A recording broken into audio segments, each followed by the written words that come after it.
ओम नमः शिवाय। प्रिय दर्शकों, हर हर महादेव। श्रावण मास और पुरुषोत्तम मास की आप सभी को मेरी तरफ से हार्दिक मंगलमय शुभकामना। मैं आज उपस्थित हूं अगस्त मास की मासिक राशिफल लेकर के, और इस वीडियो में मैं चर्चा करने वाला हूं कुंभ राशि की। जिन व्यक्तियों के नाम का पहला अक्षर गु से या गे से या फिर गो, सा, सी, सु, से, सो या फिर दा से शुरू होता है, उनकी जो राशि होती है वो कुंभ राशि होती है। और आज मैं इस वीडियो में कुंभ राशि वालों के लिए अगस्त का महीना कैसा रहने वाला है, उनका स्वास्थ्य, गृह सुख, वाहन सुख, प्रेम संबंध, शिक्षा, विवाह अर्थात विवाह के लिए कहीं बातचीत चल रही हो तो क्या बात सफल हो पाएगी, वर पक्ष वधु देख रहे हो, वधु पक्ष वर देख रहे हो, तो ऐसी स्थिति में क्या वो जो बातचीत है वो क्या मुकम्मल हो पाएगी, या फिर दाम्पत्य जीवन में कोई उतार चढ़ाव चल रहा हो तो क्या स्थिति रहने वाली है, बिजनेस का क्या हाल रहने वाले हैं, लॉस में जाएंगे या फिर प्रॉफिट में जाने वाले हैं इस महीने आप, नौकरी में बॉस के साथ बनेगी नहीं बनेगी, कलीग के साथ कैसा रिश्ता रहेगा, या फिर आप जो कार्य करेंगे, जो भी आपकी मेहनत होगी वो मेहनत बॉस को दिखेगा या नहीं दिखेगा, क्या आप संतुष्ट रहेंगे उस काम से, या फिर पैसे की क्या हालत रहने वाली है, यानी कि आर्थिक स्थिति कैसी रहेगी इस महीने आपकी। और लास्ट में मैं बात करने वाला हूं भाग्य की, यानी कि ये सारी चीजें आपको मिलेगा तो सही या नहीं भी मिलेगा, लेकिन अगर मिलेगा अच्छा होगा, कितना परसेंट भाग्य आपका साथ देने वाला है, ये भी मैं चर्चा करने वाला हूं इस वीडियो के अंत में। और मैं ये जो फलादेश है वो दो विधा से करूंगा। पहले मैं वैदिक ज्योतिष से फलादेश करूंगा, उसके बाद मैं नक्षत्र ज्योतिष से फलादेश करूंगा। जब मैं नक्षत्र ज्योतिष से फलादेश करूंगा तो आप देखेंगे कि हर एक नक्षत्र के लिए, धनिष्ठा के लिए अलग फलादेश है, शतभिषा के लिए अलग ही फलादेश है, पूर्व भाद्रपद नक्षत्र के लिए अलग ही फलादेश है, यानी कि राशि एक ही है कुंभ राशि, लेकिन फलादेश सभी नक्षत्रों का अलग अलग होगा। इसलिए इस वीडियो के अंत तक मेरे साथ बने रहिए। अगर चैनल अच्छा लगे, मेरा भी वीडियो अच्छा लगे, कुछ ज्ञानवर्धनात्मक लगे तो चैनल को सब्सक्राइब करना और लाइक करना। ओम नमः शिवाय। श्रावण का मास चल रहा है, ओम नमः शिवाय, या फिर पुरुषोत्तम मास चल रहा हो तो पुरुषोत्तम मास चल रहा है तो ओम विष्णवे नमः, या फिर ओम नमो भगवते वासुदेवाय नमः, या फिर किसी भी कोई सुझाव हो तो कमेंट बॉक्स के माध्यम से आप मुझ तक पहुंचा सकते हैं। चलिए बिना विलंब किए बात चर्चा शुरू कर लेते हैं कुंभ राशि की, अर्थात कुंभ राशि वालों के लिए ये महीना कैसा रहने वाला है। देखिए पिछला महीना सामान्य रहा है, तो ये जो महीना है सामान्य से थोड़ा बेहतर है। अब क्यों बेहतर है ये मैं आपको बताता हूँ। आपकी जो राशि है, राशि का स्वामी बनता है आपका शनि महाराज। शनि महाराज जो हैं वो आपकी ही राशि में बैठा है और वो पिछले 17 जनवरी से बैठे हुए हैं, यानी कि शनि की जो 7.5 है वो प्रचंड रूप में चल रही है आप पर, यानी कि शनि, लेकिन शनि आपकी ही राशि में बैठा हुआ है और आपकी राशि जो होती है शनि के लिए मूल त्रिकोण राशि है, इसीलिए बहुत अशुभ तो शनि की 7.5 होने के बावजूद नहीं होने वाला है, इतना आप समझ लीजिए। स्वास्थ्य के दृष्टिकोण से आप बहुत बेहतर दिखाई दे रहे हैं इस महीने, और व्यवहारिक दृष्टिकोण से आप बहुत अच्छे दिखाई दे रहे हैं, वाणी के दृष्टिकोण से आप बहुत अच्छे दिखाई दे रहे हैं। लोगों के साथ जो तारतम्य बैठाना है, रिश्ते को मजबूत बनाना है ना, किसी के साथ रिश्ते अच्छे बनाना चाहते हैं तो ये महीना आपके लिए बहुत बेहतर दिखाई दे रहा है। बात कर लेते हैं गृह सुख रहेगा नहीं रहेगा, तो ऐसी स्थिति में देखिए आपको समझना और संभलना दोनों ही है। समझना इसलिए है क्योंकि आप जो भी गाड़ी, वाहन, इष्ट मित्र, सगे संबंधी, माता या फिर भूमि से संबंधित कोई भी काम हो तो ध्यान रखना 7 अगस्त तक शनि महाराज शुक्र केंद्र में सप्तम भाव में रहने वाले हैं, फिर वक्री हैं, ये वक्री होकर के फिर से ये पहुंच जाएंगे ये अश्लेषा नक्षत्र में, यानी कि कर्क राशि में। जैसे ही कर्क राशि में पहुंचेंगे षष्ठस्थ शुक्र हो जाएंगे। षष्ठस्थ शुक्र को बहुत अच्छा नहीं माना गया है, इसीलिए आपको समझना भी है और संभलना भी है। गाड़ी लेना हो तो भी संभलना है, भूमि लेनी हो तो भी संभलना है, मतलब स्थिति को समझ के चलना है, हवा में नहीं।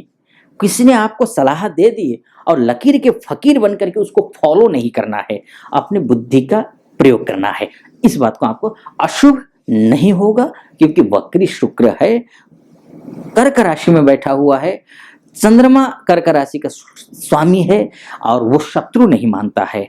कम से कम ये स्थिति दिखाई दे रही है। और आपके गुरु से, यानी कि आपका जो लाभेश है और आपका द्वितीय से गुरु से जो है वो चतुर्थ भाव में रहेगा, यानी कि ठीक रहेगा, सामान्य है। मैंने जैसे पहले कहा सामान्य, संभलना है, ये बात आपको ध्यान रखें। अब बात कर लेते हैं आपका बिजनेस कैसा, लव लाइफ की बात कर लेते हैं। पहले लव लाइफ कैसे रहने वाली है, संतान सुख कैसा रहने वाला है, उसके बाद जाकर के आपको शिक्षा का क्या स्तर रहने वाला है। तो इस मामले में आप लकी हैं, बहुत भाग्यशाली हैं। अगर अभी तक किसी प्रकार की कोई खटपटी रही हो आपके दोस्त के साथ में, लव एंड रिलेशनशिप में, तो वो जो खटपटी है इस महीने आप कोशिश कीजिए 7 तारीख से पहले ही निपटा लें। कोशिश कीजिए, बातचीत कीजिए, समाधान निकलेगा। एक दूसरी बात, शिक्षा के मामले में आप अच्छे हैं। वैसे भी बुध जो होता है ना, बुद्धि का कारक होता है। आपके लिए तो बुध महाराज जो है ना, वो केंद्र में बैठे हैं। अगर आपने 70-80% भी मेहनत की तो आपको 90% रिजल्ट मिलेगा पढ़ाई में। तीसरी बात कर लेते हैं संतान की। संतान के लिहाज से आप अच्छे हैं, तो प्लानिंग कर रहे हैं संतान, परिवार बढ़ाने की, सफलता मिलेगी। दूसरी बात, अगर संतान कोई उच्च शिक्षा की तैयारी कर रहे हैं तो उसमें भी सफलता मिलेगी, ये बात। अब आते हैं बिजनेस कैसा रहने वाला है 17 जून तक, 17 अगस्त तक। षष्ठस्थ सूर्य हैं, षष्ठस्थ सूर्य खराब नहीं होते हैं, ये भी अच्छे हैं, लेकिन उतने अच्छे नहीं हैं जितने अच्छे 17 अगस्त के बाद होने वाले, यानी कि केंद्र में ही पहुंचने वाले, अपनी राशि में पहुंचने वाले हैं, बिजनेस हाउस में ही पहुंचने वाले हैं। तो स्वाभाविक है कि आपका जो बिजनेस है वो फलेगा फूलेगा, अच्छा होगा, अच्छा बनेगा। तो ये जो स्थिति बनती है, यानी कि बिजनेस के लिहाज से और दाम्पत्य जीवन के लिहाज से आपका बहुत अच्छा दिखाई दे रहा है। अब आइए बात कर लेते हैं कि आपका मान सम्मान, पद प्रतिष्ठा, पैसा, नौकरी, पिता के साथ रिश्ता, ये सब कुछ कैसा रहने वाला है। तो ये स्थिति भी मैं समझूंगा कि बहुत अच्छी स्थिति दिखाई दे रही है। एक समस्या मुझे जो है कुंभ राशि वालों के साथ इस महीने जो दिखाई दे रही है वो ये है, थोड़ा हो सकता है कि ईगो प्रॉब्लम कहीं भी क्लैश कर जाए। वो एक समस्या है, किसी के साथ भी कहीं भी काम करे, चाहे प्रोफेशनल लाइफ में हो चाहे पर्सनल लाइफ में। लेकिन आपको काउंट डाउन रहना है, आपको शांत रहना है, डाउन टू अर्थ रहना है। जब इतना कर लेंगे तो फिर चीजें अपने आप ठीक होने शुरू हो जाएंगी। तो ये करना है। फाइनेंशियल स्थिति देख लेते हैं। तो फाइनेंशियल स्थिति आपकी, बृहस्पति महाराज आपके फाइनेंस के स्वामी है, फाइनेंस के स्वामी यहाँ के बैठे हुए हैं, यानी कि फाइनेंस हाउस से पंचम में बैठे हैं, यानी कि लग्न से तृतीय भाव में बैठे हैं। तो शनि की दृष्टि जरूर है, लेकिन लंबे समय तक के लिए है। मैंने कहा जैसे अब गुरु महाराज जो है वो डिग्रियों के मामले में राहु से बहुत बेहतर स्थिति में पहुंच गए हैं। राहु का प्रकोप नहीं रहने वाला है, राहु का प्रकोप काफी हद तक कम हो चुका है। तो अब अच्छी स्थिति दिखाई दे रही है, फाइनेंशियली भी थोड़ा बेटर होते हुए दिखाई दे रहे हैं। अब बात कर लेते हैं, जैसे मैंने कहा था कि मैं लास्ट में भाग्य की बात करूंगा कि आपका भाग्य आपका कितना साथ देने वाला है। तो शुक्र है, शुक्र को जैसे मैंने कहा कि 7 अगस्त तक शुक्र जो है ये केंद्र में है, सिंह राशि में है। 7 अगस्त के बाद जाकर के शुक्र महाराज यहाँ पहुंचने वाले हैं, षष्ठस्थ होने वाले। षष्ठस्थ शुक्र जो होते हैं वो केंद्रस्थ शुक्र से थोड़े कमजोर होते हैं, इसलिए हर एक फील्ड में जो भी आप चाहते हैं, हर एक फील्ड के लिए आपको अधिक से अधिक मेहनत करनी है। भाग्यवादी बन करके नहीं बैठना है, मेहनत अधिक करनी है। मेहनत करेंगे, मेहनत का जो मेहनताना है, परिश्रम की जो पारिश्रमिक है वो आपको बेहतर मिलता हुआ दिखाई दे रहा है। भाग्य की जहां तक बात करें 100 में से आपको 70 दिखाई दे रहे हैं। अब बात कर लेते हैं नक्षत्र ज्योतिष की। तो नक्षत्र ज्योतिष के लिहाज से सबसे पहले बात कर लेते हैं धनिष्ठा नक्षत्र की। धनिष्ठा नक्षत्र के हिसाब से गु से नाम जिनका शुरू होता है या फिर गे से नाम जिनका शुरू होता है उनका जो नक्षत्र है वो धनिष्ठा नक्षत्र है। धनिष्ठा नक्षत्र के हिसाब से आपका जो राशि का स्वामी है वो शनि है। शनि वर्तमान में शतभिषा नक्षत्र में गोचर कर रहे हैं। शतभिषा नक्षत्र में यानी कि आपके नक्षत्र से दूसरा नक्षत्र है शतभिषा नक्षत्र, अर्थात तारा के हिसाब से, नवतारा के हिसाब से वो संपत तारा है, यानी कि धन और समृद्धि के योग है। यानी कि पूरा महीना बहुत अच्छा है। 22 अगस्त तक तो विशेष अच्छा है, 22 अगस्त के बाद भी जाकर के अच्छा तो दिखाई दे रहा है। करना क्या है, तो शनि महाराज की पूजा इस दौरान आप करते रहिए, अच्छा होगा नक्षत्र ज्योतिष के हिसाब से। अब बात कर लेते हैं शतभिषा नक्षत्र की, यानी कि जिनका नाम गो से शुरू होता है, सा से शुरू होता है, सी से शुरू होता है या फिर सु से शुरू होता है, उनका जो नक्षत्र बनता है वो शतभिषा नक्षत्र बनता है। और वर्तमान में शनि महाराज शतभिषा नक्षत्र में ही गोचर कर रहे हैं यहाँ। तो ऐसी स्थिति में जन्म तारा है, जन्म तारा के हिसाब से सामान्य से बेहतर स्थिति दिखाई दे रही है, यानी कि अच्छा दिखाई दे रहा है यहाँ भी। यानी कि ये नक्षत्र ज्योतिष के हिसाब से धनिष्ठा के लिए भी अच्छा है और शतभिषा नक्षत्र वालों के लिए भी अच्छी स्थिति दिखाई दे रही है। इस महीने मेहनत करने के लिए, दोनों नक्षत्र मेहनत करने के लिए कह रहे हैं, मेहनत करने के बाद आपको निराश नहीं करेंगे।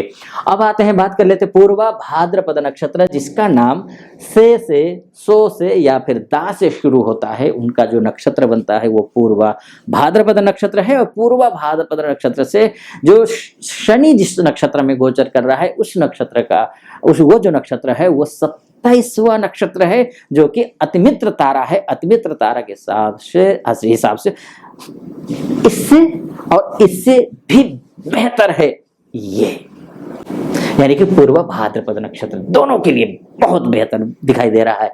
तो से, सो से और दा से, यानी कि अच्छा है, अत्यंत शुभ दिखाई दे रहा है। तो मित्रों, यह था आपका वैदिक ज्योतिष और नक्षत्र ज्योतिष के हिसाब से फलादेश। आपको ये वीडियो कैसा लगा? अच्छा लगा हो, यहाँ तक अगर आपने देखा है वीडियो को तो निश्चित रूप से कुछ जिज्ञासा रही होगी, तभी आपने देखा है। चैनल को सब्सक्राइब करना बिल्कुल मत भूलिएगा, लाइक जरूर कीजिएगा और ओम नमः शिवाय जरूर लिख करके या फिर कोई सुझाव जरूर दीजिएगा कमेंट करके। फिलहाल अनुमति दीजिए। ओम नमः शिवाय।